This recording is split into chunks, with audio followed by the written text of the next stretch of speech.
Catherine will speak on my behalf. Meghan Markle has repeatedly written to the palace, seeking our intervention in the Epstein matter, but like Andrew, she must face her own consequences. Exactly 2 minutes ago, a sealed communication left Buckingham Palace and shattered any remaining hope Meghan Markle had left in her private appeal to King Charles III. What was meant to be a quiet request for reconsideration turned into a defining rejection. Inside the palace walls, one decision was made that officials are now calling the point of no return. Nothing in the royal relationship will ever be the same again. Before we go deeper into what this really means for the royal family, make sure to subscribe so you do not miss a single update.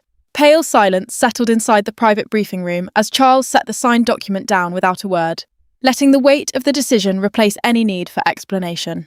It carried Meghan Markle's final appeal through formal channels, a structured request seeking restoration of royal patronage, meaning official ceremonial association, security access, meaning protective state arrangements, and partial royal affiliation privileges, meaning limited participation in royal duties under revised conditions. A senior aide broke the silence by reading the rejection confirmation aloud. His voice was controlled but thin, as if even he could feel the finality tightening the air.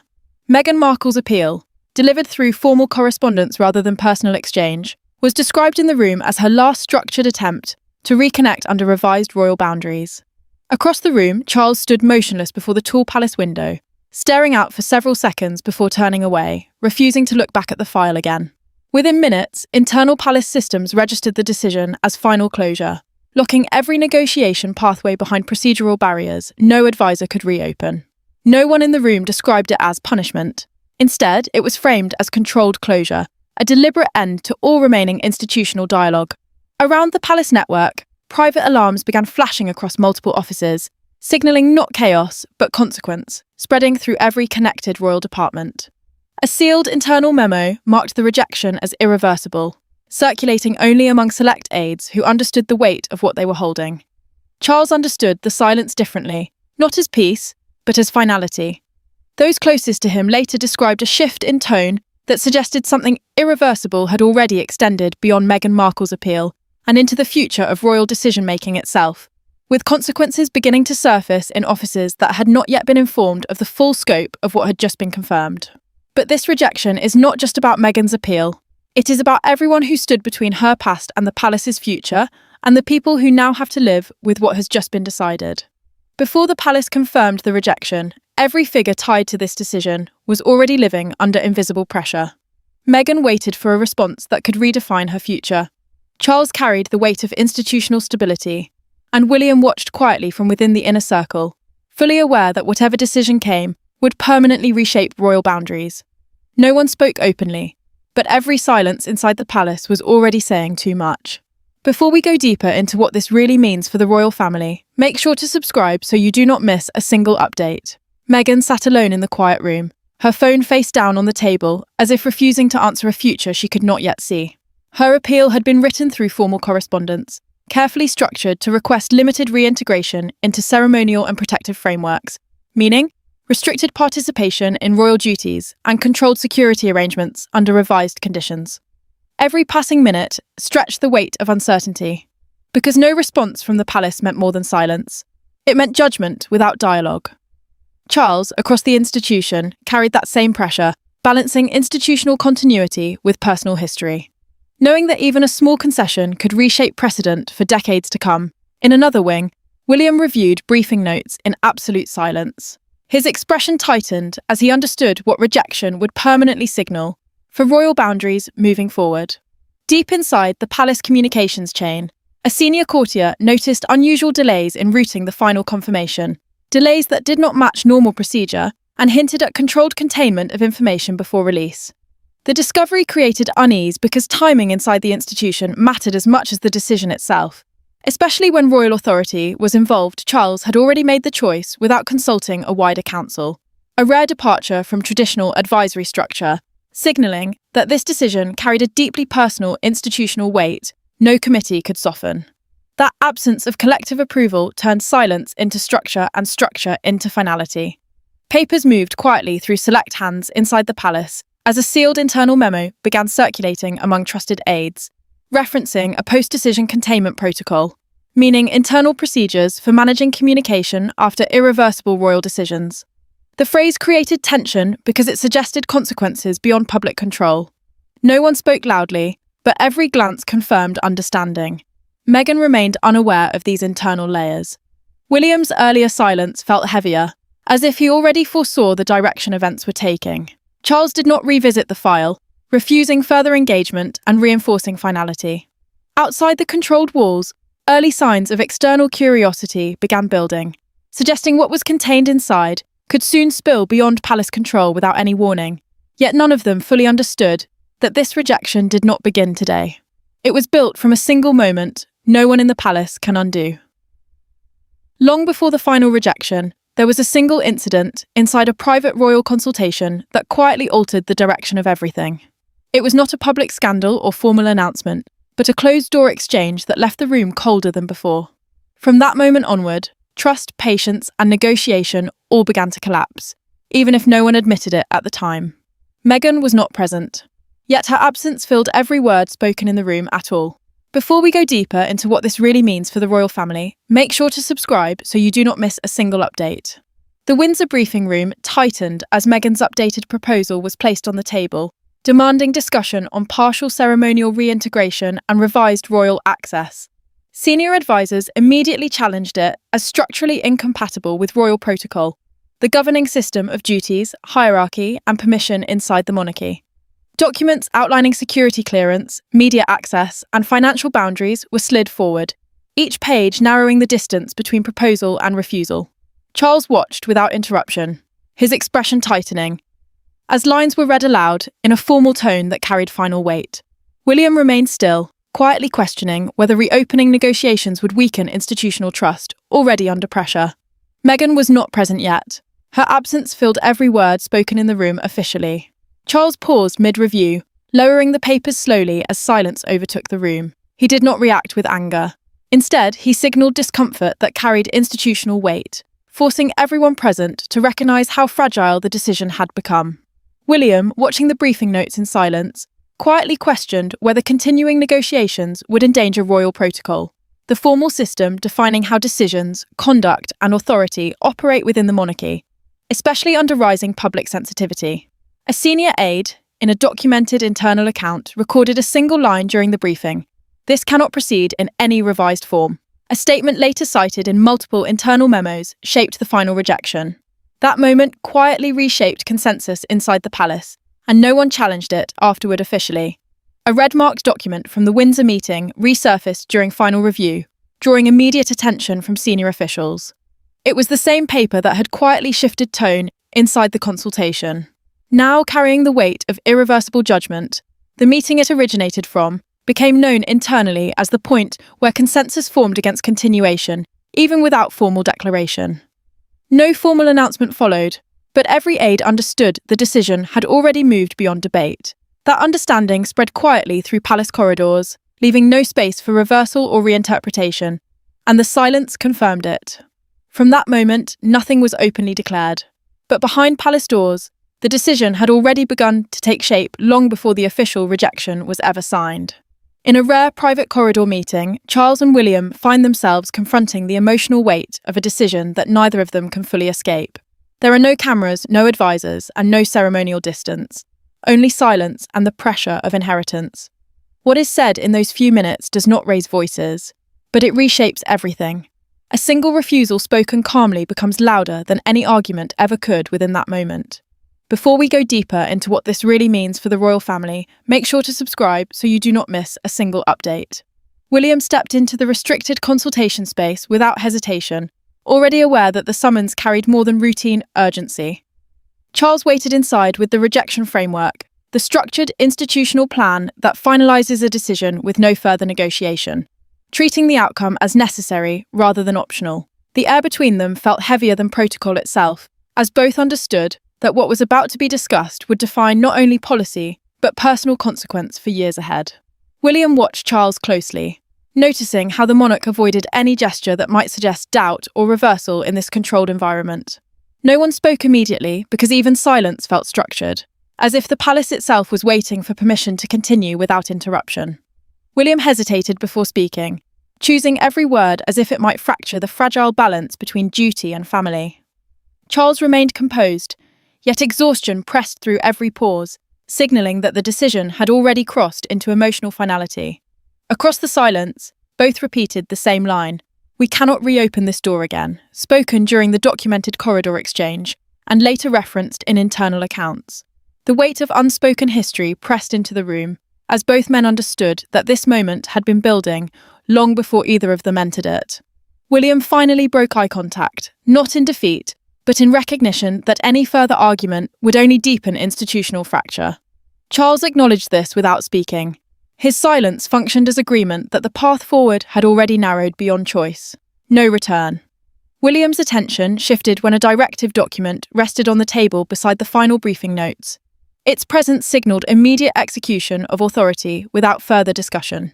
The directive document, a formal written instruction that enforces a decision as immediate institutional action, confirmed that the rejection was moving into irreversible implementation.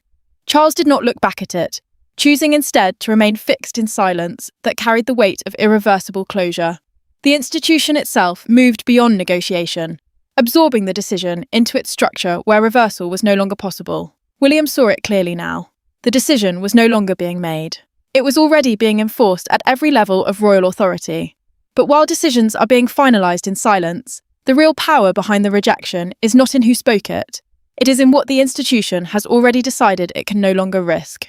Inside the palace administrative corps, the rejection is not treated as an emotional response. It is treated as a structural necessity. Senior officials gather around classified briefing notes that outline risk, precedent, and institutional stability. No dramatic language is used in the room, yet every word carries irreversible weight. One senior figure quietly states that reopening Meghan's request would not restore harmony, but destabilise the entire framework. Before we go deeper into what this really means for the royal family, make sure to subscribe so you do not miss a single update. The room holds steady under pressure as institutional advisors frame the decision in terms of royal operational integrity, a system that governs how the monarchy maintains continuity, authority, and public confidence without disruption. Meghan's request is not discussed as emotion, but as structure. Each line of assessment measures how even partial reinstatement of privileges could ripple through ceremonial roles, symbolic authority, and public perception. Charles remains silent through it all. His presence anchors the discussion while the implications grow heavier with every passing sentence. And those in the room understand that the stability of the institution is being weighed against any possibility of flexibility. An official pauses mid-sentence while outlining enforcement timelines. His hesitation exposes the human cost beneath procedural language. He knows every delay, every phrasing choice, and every operational step carries consequences that extend beyond paperwork, and that awareness makes his voice tighten before he continues. Staff members avoid eye contact, yet privately acknowledge the emotional weight on Charles, who remains composed while allowing the system to move forward without interruption. Even in silence, his authority directs the flow of the room, and no one challenges the path being set in motion. The table, labelled with controlled precision in stark terms, is marked as finalised with no review, pathway permitted. A classification meaning the decision cannot be appealed, revised, or revisited under any internal process. The language is dry, but its effect is absolute, stripping away any remaining illusion of flexibility and transforming human judgment into irreversible administrative action that no individual can override. Charles does not react, but those around him understand that silence is not distance. It is acceptance of structure already locked into motion. An aide moves carefully to the final confirmation dispatch, a formal communication that will transmit the decision into royal record archives, meaning permanent institutional documentation that cannot be altered once filed. The room tightens as he prepares it, because everyone understands this is the final procedural step, before closure becomes official history. No one speaks yet. The pressure builds in that single act of preparation, as if the entire institution is holding its breath. And once that dispatch leaves the room, there is no longer debate, only fallout waiting to begin. The rejection confirmation is finally transmitted, and the atmosphere inside connected royal offices changes without warning. No announcement breaks the silence. No public framing softens the impact. Only the quiet arrival of finality spreading through locked institutional channels. One aide watches the internal system alert flash once, then again, and does not speak for several seconds. Across the palace network, Meghan receives confirmation that her final appeal has officially been denied, closing a path she had still hoped might remain open. Before we go deeper into what this really means for the royal family, make sure to subscribe so you do not miss a single update. The internal systems register the decision as a final closure event, a formal classification meaning the matter is permanently concluded with no further review or appeal allowed under royal administrative structure. That label triggers automatic protocol notifications across select departments, quietly updating records that govern communication, security considerations, and institutional correspondence. Inside those systems, there is no emotion, only sequence, only consequence, only the quiet precision of an outcome that cannot be reversed. Charles remains physically absent from the digital flow, yet his earlier decision is already embedded into every layer of the system that now carries it forward without hesitation. Meghan receives the confirmation through formal communication channels rather than personal contact, reinforcing the distance between individual and institution in a way that feels deliberate and absolute. The message arrives without ceremony, without interpretation, stripped of anything that might soften its meaning. She sits still after reading it, her expression shifting slowly from expectation to controlled disbelief, as if her mind is adjusting to a reality that refuses to align with what she had prepared for. Because there is nothing left in the message to question and nothing left in the structure to challenge inside palace offices. A senior aide responsible for correspondence steps away from their desk, visibly affected by the finality of the transmission he has just processed. He does not speak to anyone, but his pause says more than any report could, because he understands that what has been confirmed is not just a rejection, but the closing of an entire operational chapter. William receives a brief internal update moments later, reading it in silence. His expression tightens as he chooses not to respond immediately. That silence is not confusion. It is recognition that any reaction now would change nothing already locked into motion. All pending discussions related to reinstatement pathways freeze. Every conversation that once held even the smallest possibility of return halts. Internal records update themselves in real time, sealing off channels that previously remained open under conditional review. Yet outside the palace, something begins to shift. External media systems detect irregularities in communication timing, subtle but consistent enough to suggest that something significant has just occurred behind closed doors. The first signals of exposure begin to form, even before anyone inside acknowledges they are visible at all. And as silence settles inside the palace, the outside world begins to notice that something irreversible has just taken place. In a private, unguarded moment, William and Charles meet again, this time without institutional framing. Only personal consequence. There are no aides, no documents on the table, just two figures carrying the weight of what has already been decided. The conversation is brief, but its impact is absolute. A single acknowledgement passes between them. The relationship with Meghan has moved beyond repair, and neither can alter that reality anymore. Before we go deeper into what this really means for the royal family, make sure to subscribe so you do not miss a single update. William enters first, his expression tight with restraint rather than resistance, already aware that nothing he says can reverse what has been set in motion. Charles follows moments later, slower, carrying a kind of silence that feels heavier than authority itself. The rejection is no longer a decision being made. It is already history inside the palace system, a confirmed outcome now recorded in official royal archives, meaning permanently stored institutional records that cannot be altered or withdrawn. Both men understand that the machinery of the monarchy has already moved past their conversation, enforcing what they once discussed as possibility and now must accept as fact. William looks at him once, then away, because even direct confrontation feels unnecessary at this stage. Charles speaks first, but not with instruction or command, only reflection, as if acknowledging something that has already escaped control. His exhaustion is visible in the way he pauses between sentences, as though each word costs more than the last. William listens without interruption, and for the first time, he does not challenge, because resistance no longer serves any purpose inside a system already executing its own conclusion. The emotional weight between them is not disagreement. It is acceptance of finality that has already been absorbed into institutional structure. Charles briefly lowers his gaze, signalling a moment of private emotional fatigue that no public role can fully conceal. William finally responds with restrained resignation, not defending the outcome, but recognizing it as irreversible reality. He acknowledges that institutional mechanisms are already enforcing the decision automatically, meaning internal systems are now executing procedures without further human input or reconsideration.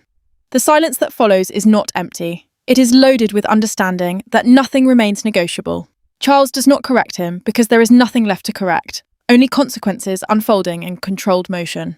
Both men briefly reference future consequences beyond the palace, a phrase that carries unspoken awareness of reputational, political, and emotional impact, extending far beyond internal walls. Charles lifts his head slightly, as if measuring the weight of what comes next, while William remains still, processing not the decision itself, but its permanence in public perception. They both understand that this moment will define how stability is interpreted outside the institution, especially once external attention intensifies and narratives begin forming beyond their control. Outside the palace gates, movement is already building, subtle but unmistakable, as anticipation gathers around what has been quietly confirmed within. And once the public becomes aware, the decision will no longer belong to the palace alone. As the story breaks, headlines explode across global media. One major British newspaper flashes a stark front page reading, "Final door closed at palace." Outside Buckingham Palace gates, crowds begin gathering as broadcasters frame the moment as a historic rupture in royal relations. A live television anchor pauses mid-report, visibly choosing words carefully before calling it the most definitive royal rejection in recent memory. And no one inside the palace can pull the story back anymore. Newsrooms ignite within minutes as global media outlets seize the rejection, turning a private royal decision into a public rupture. Editors push breaking banners across screens. Each version is sharper than the last, each headline trying to capture something that feels bigger than politics or protocol. Buckingham Palace becomes the unavoidable centre of attention, its gates now surrounded by cameras, microphones, and restless anticipation. The institution that once controlled narrative timing is now reacting to it, not shaping it. And that shift is already irreversible. Outside the gates, spontaneous crowds gather in waves, drawn not by invitation but by instinct, as if history itself has pulled them into position. Some stand in silence, others speak in disbelief, while a few express firm support for institutional authority, creating a fractured emotional landscape beneath the cold London air. Journalists struggle to maintain neutrality. Their voices tighten as they repeat the same facts in different tones, trying to separate emotion from announcement while failing to fully contain either. Charles watches none of it directly, but the weight of public interpretation now moves beyond anything internal briefing rooms can control. William, though not present at the gates, becomes part of the narrative being shaped in real time outside the institution itself. Live broadcast footage captures subtle but noticeable shifts in security presence around palace entrances. Guards reposition in response to rising crowd density and media escalation. Cameras zoom in on movement that would normally go unnoticed, turning operational adjustments into symbols of tension. Broadcasters begin speculating carefully at first, then more openly, as the rejection is no longer just a confirmed decision, but a developing public event with consequences still unfolding.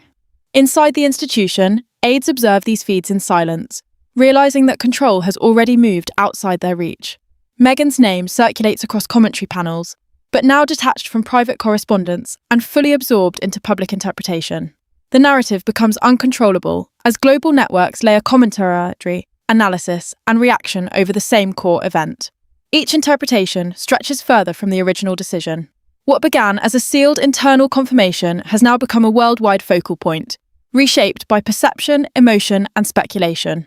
William is referenced in analysis segments, Charles in institutional breakdown discussions, and Meghan in narratives of finality and separation, all without direct involvement in the media chaos now unfolding. The palace no longer speaks first. It is spoken about, and in that reversal, the entire framework of royal communication shifts into unfamiliar territory.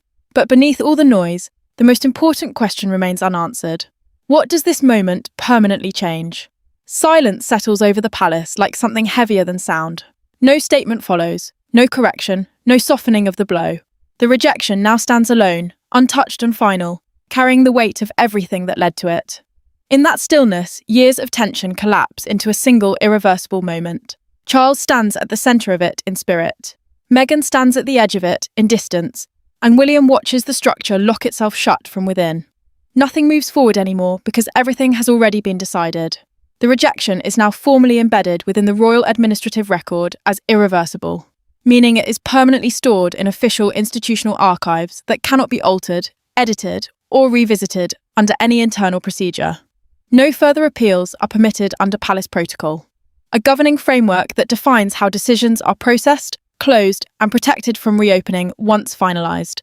Charles remains alone for a moment that carries more weight than any meeting or announcement. His silence reflects not hesitation, but acceptance of institutional necessity over personal history. Meghan, in her own private space, receives no continuation of dialogue, only closure that arrives without negotiation, without extension, without space left open for reinterpretation. Between them, William stands in recognition that what has ended is not a conversation, but a structure of connection that once allowed even the possibility of return. Charles lowers his gaze in private reflection, accepting the emotional weight that comes with a decision that cannot be softened by intention or revised by regret. He does not speak of victory or loss because within the monarchy, such terms do not exist in isolation, only continuity and consequence. Meghan's narrative resolves into something final and contained, not shaped by future possibility, but sealed within a definitive ending that leaves no pathway forward.